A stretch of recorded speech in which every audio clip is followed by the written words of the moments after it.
அப்படி இரவு நேரங்களில் பல நேரங்கள் நமக்கு கொடுக்கப்படும் போதெல்லாம் நம்ம தூக்கவில்லைன்னு கவலைப்படுறோம், சங்கடப்படுறோம், புறணப்பட்டு படுக்கிறோம். தூக்கத்தை கொடுக்கணுமே, அல்லா தரணுமே. அப்போ அது தூக்கத்தை தவிர்க்கப்பட்டுக்கணும்னு சொன்னால் நான் அல்லாட்ட என் தேவைகளுக்காக திரும்புறதுக்காக ஒரு அழகான சூழ்நிலை உருவாக்கினா இருக்கணும்.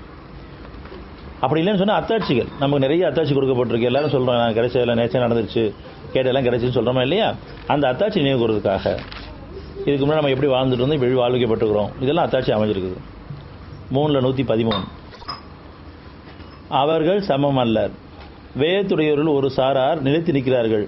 இரவின் நேரங்களில் அல்லாவின் அத்தாட்சியில் நினைவு கூறுகிறார்கள். இன்னும் அவர்கள் அல்லாவுக்கு முற்றிலும் பணிகிறார்கள். அப்போ இரவு நேரங்களில் அல்லாவுடைய அத்தாட்சி நினைவு கூறுறாங்க. தனிமையில் எழுந்துச்சு விழிப்பு கொடுக்கும்போது எழுந்துச்சு உட்காந்துக்கிட்டு உங்க கல்விட்டு அல்லாவை நினைக்கிறாங்க. அல்லாவோட அத்தாட்சி நினைவு கூறுறாங்க. ஒன்றும் தன்னுடைய பாவங்களுக்காக மன்னிப்பு கேட்குறாங்க, தன்னுடைய தேவைகளுக்காக அவங்க திரும்புகிறாங்க. அல்லாது அல்லாஹ் கொடுத்த அத்தாட்சி நினைவு கூறுறாங்க. நம்முடைய வாழ்க்கையில் எத்தனையோ மாற்றங்கள் ஏற்பட்டிருக்குது. உடலில் எத்தனையோ பிரச்சனை இருந்துச்சு, மனசு எத்தனையோ பிரச்சனை இருந்துச்சு, பொருளாதாரம் எத்தனையோ பிரச்சனை இருந்துச்சு, குடும்பத்தில் எவ்வளோ பிரச்சனை இருந்துச்சு, எல்லாம் தீர்க்கப்பட்டிருக்கு. இதோட அருளை கொண்டு அவன் மன்னிப்பை கொண்டு இன்னும் அவனுடைய பாதையில் நினைச்சிருக்கணுமே, இன்னும் அவன் நினைவு அதிகரிக்கணுமே, உள்ளச்சு அதிகரிக்கணுமேனு அவங்க விரும்பியவங்களா இறைவன் ஒப்படைப்பாங்க. அந்த அத்தாட்சி நினைவு. அப்படி நினைவு கூறும் பொழுது தான் நன்றியுடன் நமக்கு வரும். அந்த நன்றியுடன் நம்பிக்கையும் சேர்ந்து வந்துடும். நாளை வாழ்க்கை கவலை போயிடும். ஏன்னா இவ்வளோ காலம் நம்ம ஏற்கனவே கவலைப்பட்ட காரியங்கள்லாம் நல்லபடி நடந்திருக்குது, இனிமேல் கவலை வரக்கூடாதுங்கிற தெளிவு அங்கே கிடைக்கும்.